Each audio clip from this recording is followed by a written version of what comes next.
ఈరోజైతే Chennai versus Punjab match ఉంది. మరి ఒక టీమేమో ఓడిపోయి వస్తుంది. ఒక టీమేమో గెలిచి వస్తుంది. చెన్నైలో మ్యాచ్. మరి చెన్నైలో మంచిగా కంబ్యాక్ చేయాలనుకుంటారు వాళ్ళ లాస్ట్ మ్యాచ్ నుంచి. హోమ్ గ్రౌండ్ ముందు గెలవాలనుకుంటారు. అటు పంజాబ్ ఏమో వాళ్ళ విన్నింగ్ మ్యాచ్ని కంటిన్యూ చేయాలనుకుంటారు. సో ఈ మ్యాచ్లో ఎలా ఉండబోతుందో మాట్లాడుకునే ప్రయత్నం చేద్దాం. ముందుగా టాస్ గెలిస్తే మీకు మోస్ట్లీ సెకండ్ బ్యాటింగ్ చేయొచ్చు ఏ టీం అయినా. మీకు మోస్ట్లీ మరి ఎటువంటి పిచ్ వస్తుందో చూడాలి. ఫ్లాట్ పిచ్ అయితే మాత్రం బోత్ టీమ్స్కి మంచి ఛాన్స్ ఉంది గెలిచే అవకాశం. సో చూడాలి మరి ఎటువంటి ట్రాక్ వస్తారా అని. ఇంకా మరి టీమ్స్ మాట్లాడుకుంటే అయితే అటు పంజాబ్ టీం మాట్లాడుకుంటే అయితే వాళ్ళు లాస్ట్ టైం 5 బౌలర్స్నే చేసిర్రు లాస్ట్ మ్యాచ్లో. సో మరి ఇంకో బౌలర్కి హాఫ్ డే ఉంటే మరి చూడాలి. మరి మరి ఇంకో మార్కస్ స్టోయినిస్కి బౌలింగ్ ఇస్తారనుకుంటాను ఈ మ్యాచ్ అన్న. సో చూడాలి పంజాబ్ మరి వాళ్ళ బౌలింగ్ ఆప్షన్స్ ఏంటని. ఇంకా వాళ్ళకు హర్షదీప్ సింగ్ మరి కొంచెం ఎక్స్పెన్సివ్ లెక్క అనిపిస్తాడు. తను మళ్ళీ ఎక్స్ట్రాస్ అన్నీ ఇవ్వకుండా మళ్ళీ కొంచెం ఎకనామికల్గా బౌలింగ్ చేయాలనుకుంటారు. అటు మీకు పవర్ ప్లేలో కూడా మంచిగా 1 or 2 వికెట్స్ ఎక్స్పెక్ట్ చేస్తారు తన నుంచి పంజాబ్ కింగ్స్ వాళ్ళు. సో ఇంకా మళ్ళీ అటు Priyansh Arya last time CSK against century వేసిండు. సో మళ్ళీ ప్రమిజన్ సింగ్ కూడా మంచిగా తన దగ్గర నుంచి మంచి పర్ఫార్మెన్స్ ఎక్స్పెక్ట్ చేస్తారు పంజాబ్ వాళ్ళు. అటు ఓపెనర్స్ బాగా అయితే పంజాబ్ ఇంకా మంచి పొజిషన్లో ఉంటారు వాళ్ళు మ్యాచ్ గెలవడానికి. ఇంకా మళ్ళా అటు మళ్ళీ మిడిల్ ఆర్డర్ అటు కూపర్ కోహ్లీ బాగా ఆడిండు లాస్ట్ మ్యాచ్. తన దగ్గర నుంచి కూడా మంచి పర్ఫార్మెన్స్ ఇస్తే మ్యాచ్ గెలుతారు ఇక వాళ్ళు కూడా. ఇక మళ్ళా అటు శ్రేయస్ అయ్యర్ మరి తను ఫుల్లీ ఫిట్. ముందుగా తను ఇంజరీ అయింది అని అనుకున్నారు. కానీ ఇంజరీ నుంచి ఫుల్లీ ఫిట్ తను ఈ మ్యాచ్కి అవైలబుల్ ఉంటాడు. సో శ్రేయస్ అయ్యర్ తన బ్యాట్ నుంచి కూడా మంచి రన్స్ ఎక్స్పెక్ట్ చేయాలి. ఇంకా మళ్ళీ అటు శశాంక్ సింగ్, నేహాల్ వధేరా, మార్కస్ స్టోయినిస్ వీళ్ళందరూ మంచి మంచి నాక్స్ ఆడగల ప్లేయర్స్. మార్కస్ స్టోయినిస్ చెన్నైలో మీకు సెంచరీ ఉండే. సో తనకు ఈ గ్రౌండ్లో మంచి పర్ఫార్మెన్స్ చేసే అవకాశాలు ఉన్నాయి. మంచి మంచి మెమరీస్ ఉంటాయి తనకి. సో ఈసారి మంచి పర్ఫార్మెన్స్ చేయాలనుకుంటాడు మార్కస్ స్టోయినిస్. ఇంకా మళ్ళా అటు సో ఇంకా మార్కో జాన్సన్ లాస్ట్ మ్యాచ్లో బాగా వేసిండు తను కూడా. బ్యాట్ బాగా పర్ఫామ్ చేసిండు. అటు బ్రాట్లెట్ కూడా బాగా పర్ఫామ్ చేసిండు. సో ఇంకా వైశాఖ్ విజయ్ కుమార్ కూడా బాగా పర్ఫామ్ చేసిండు. చాలా అయితే ఎక్స్ట్రాడినరీ. సో ఇలాంటి మంచి మంచి పర్ఫార్మెన్సెస్ ఉన్నాయి లాస్ట్ టైం పంజాబ్కి.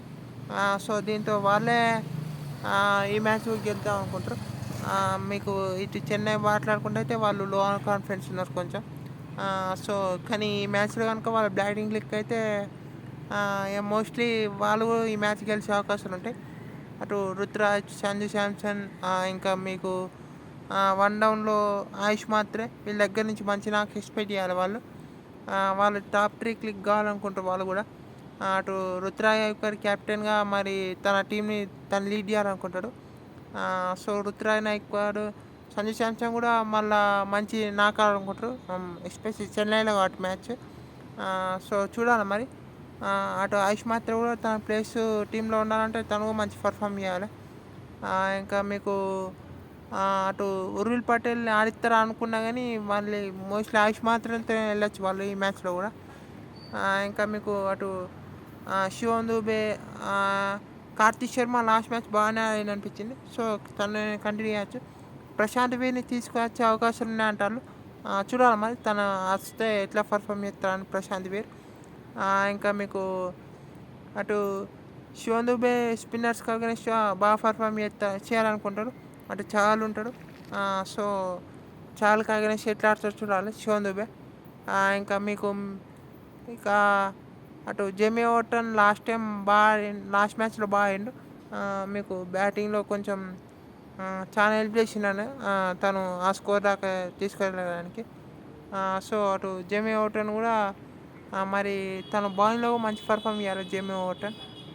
ఇంకా మీకు టూ టీమ్స్ మ్యాచెస్ మాట్లాడుకుంటే అటు హర్షదీప్ వర్సెస్ రుతురాజ్ గైక్వాడ్ ఇది ఒక బ్యాటిల్. ఇంకా మీకు దూబే వర్సెస్ చహల్ ఇది ఒక బ్యాటిల్. ఎక్కడనే 2 అయిపోయినాయి మీకు. ఇక అటు మీకు ప్రశాంత్ వీర్ ఆడతారా చూడాలి. ప్రశాంత్ వీర్ ఆడితే ఎట్లా ఆడతారా అని. ఇంకా మీకు ఇటు బ్యాటింగ్ చేసేటప్పుడు చూస్తే అయితే పంజాబ్ బ్యాటింగ్ చేసేటప్పుడు మీకు అటు ఖలీల్ అహ్మద్ ఉంటాడు. సో ఖలీల్ అహ్మద్ను అటు ప్రజ్ఞాన్ సింగ్ వీళ్ళిద్దరు బ్యాటిల్. మీకు ప్రియాన్స్ ఆర్య పెట్టుకున్నా పర్లేదు. Priyansh Arya versus Khaleel Ahmed, Matt Henry పెట్టుకున్నా పర్లేదు. Matt Henry versus Prajnan Singh. So ఈ 2 బ్యాటిల్స్ చూద్దాం మరి ఎట్లుంటాయి అని. ఇంకా మీకు మిడిల్ ఓవర్లో అటు స్పిన్నర్స్ ఇటు నూర్ అహ్మద్ ఉంటాడు. నూర్ వర్సెస్ శ్రేయస్ అయ్యర్ ఒక మంచి బ్యాటిల్ లెక్క ఉంటుంది. సో ఇలాంటి బ్యాటిల్స్ ఉన్నాయి. ఇంకా మీకు అది డెత్లో శశాంక్ సింగ్ ఆడతాడు అనుకున్నాం. శశాంక్ మరి ఇటు డెత్లో మరి ఖలీల్ అహ్మద్ ఎట్లా ఆడుతాడు చూడాలి. అన్షుల్ కాంబోజ్ లాస్ట్లో బాగానే పర్ఫామ్ చేసిండు. సో మరి ఈ మ్యాచ్లో తను మంచి పర్ఫార్మెన్స్ ఎక్స్పెక్ట్ చేస్తారు అన్షుల్ కాంబోజ్. ఇంకా మీకు టీమ్స్ మాట్లాడుకుంటే అటు చెన్నై మాట్లాడుకుంటే మీకు అటు రుతురాజ్ గైక్వాడ్, సంజు శాంసన్ మోస్ట్లీ ఆయుష్ మాత్రేతోనే వెళ్ళచ్చు. మీకు 4లో కార్తిక్ శర్మ అనుకున్నాం. కార్తిక్ శర్మ ఆ తర్వాత మీకు శివం దూబే తర్వాత మీకు ప్రశాంత్ వీర్ అనుకున్నాం మనం. ప్రశాంత్ వీర్ ఆ తర్వాత మీకు జేమీ ఓవర్టన్ తర్వాత ఇక మీకు అటు అన్షుల్ కాంబోజ్, ఖలీల్ అహ్మద్, నూర్ అహ్మద్. ఇంకా వీళ్ళు అఖిల్ హుసేన్ ఆడియాలనుకున్నాం వీళ్ళు. కానీ మరి తనకు ఎక్కడ ప్లేస్ వస్తారో చూడాలి. మరి ఇస్టేబుల్ ప్లేస్లో ఛాయిస్ వస్తారో చూడాలి. అఖిల్ హుసేన్ ఉంటే బాగుండు అనిపించింది లాస్ట్ టైం మరి లాస్ట్ మ్యాచ్లో చూస్తే. కానీ తను ఆడతాడా డౌటే. ఇంకా మీకు మ్యాట్ హెన్రీ ఉండు. సో ఇది చెన్నై లైనప్ లెక్క కనిపిస్తుంది. వాళ్ళకి ఇంకా మంచి మంచి ప్లేయర్స్ ఉన్నారు. చూడాలి మరి వాళ్ళు ఎవరిని తీసుకుంటారా అని. ఇంకా మీకు సర్ఫరాజ్ ఖాన్ని మరి ఎట్లా ఇంకా ఛాయిస్ ఇస్తారా, మరి ఒకవేళ తనకి ఛాయిస్ వస్తే ఎట్లా పర్ఫామ్ చేస్తారని మళ్ళీ చూడాలి. లాస్ట్ టైం ఉన్నంతసేపు బాగానే పర్ఫామ్ చేసిన అనిపించింది లాస్ట్ మ్యాచ్లో. చూడాలి మరి. ఇటు పంజాబ్ టీం మాట్లాడుకుంటే అయితే almost same team. Prions Arya, Pragyan Singh, అటు కూపర్ కూల్ని, ఇంకా 4లో మీకు శ్రేయస్ అయ్యర్, 5లో సిచ్యువేషన్ బట్టి నేహల్ వధేరా, శశాంక్ సింగ్, మార్కస్ స్టోయినిస్, ఇంకా Marco Jansen, Gerard Brathwaite, Harshdeep, అటు వైజాగ్ కుమార్, అటు ఇంకా యుజ్వేంద్ర చహల్. సో ఇట్లున్నాయి టీమ్స్ అయితే. ఓవరాల్ అయితే చూడాలి మరి. లాస్ట్ ఫ్యూ మ్యాచెస్ అయితే చెన్నైకి పంజాబ్ అగెన్స్ట్ అయితే పంజాబే హెడ్ ఉన్నారు చెన్నై కంటే. సో చూడాలి మరి ఈ మ్యాచ్ ఎట్లుంటా అని. నా ఫేవరెట్స్ అయితే సిఎస్కే ఫస్ట్ బ్యాటింగ్ చేసి వాళ్ళు మంచి స్కోర్ పెడితే అయితే సిఎస్కే ఫేవరెట్స్. కానీ మళ్ళా చెప్పలేం మరి. మరి సిఎస్కే బ్యాటింగ్ క్లిక్ అయితే చెన్నై ఫేవరెట్స్ అని అనాలని కానీ చెప్పలేం. నేనైతే పంజాబ్ గెలిచింది మ్యాచ్. మళ్ళీ వాళ్ళు కొంచెం బ్యాలెన్స్డ్ సైడ్. మళ్ళీ వాళ్ళ 5 మంచి మంచి బౌలర్స్ ఉన్నారు వాళ్ళకు. చెన్నై దగ్గర బౌలింగ్ లేదని కాదు, వాళ్ళ బౌలింగ్ ఉంది. కానీ వాళ్ళు ఎట్లా పర్ఫామ్ చేస్తారో తెలియదు. పంజాబ్ విన్నింగ్ సైడ్ కాబట్టి పంజాబ్ కొంచెం ఫేవరెట్స్ అనుకుంటాను. అటు 50-50 లేకుంది. చెన్నై ఉంగరం మరి చెప్పలేం. ఎస్ఎన్డి ట్రాక్ వస్తారా మరి ఎవరు ఎట్లా పర్ఫామ్ చేస్తారా అని. ఇంకా మళ్ళీ మీకు అటు జేమీ ఓవర్టన్ నుంచి మంచి పర్ఫార్మెన్స్ ఎక్స్పెక్ట్ చేస్తారు. ఇటు మీకు ఫారెన్ ఆప్షన్ చూస్తే అయితే సిఎస్కేకు అటు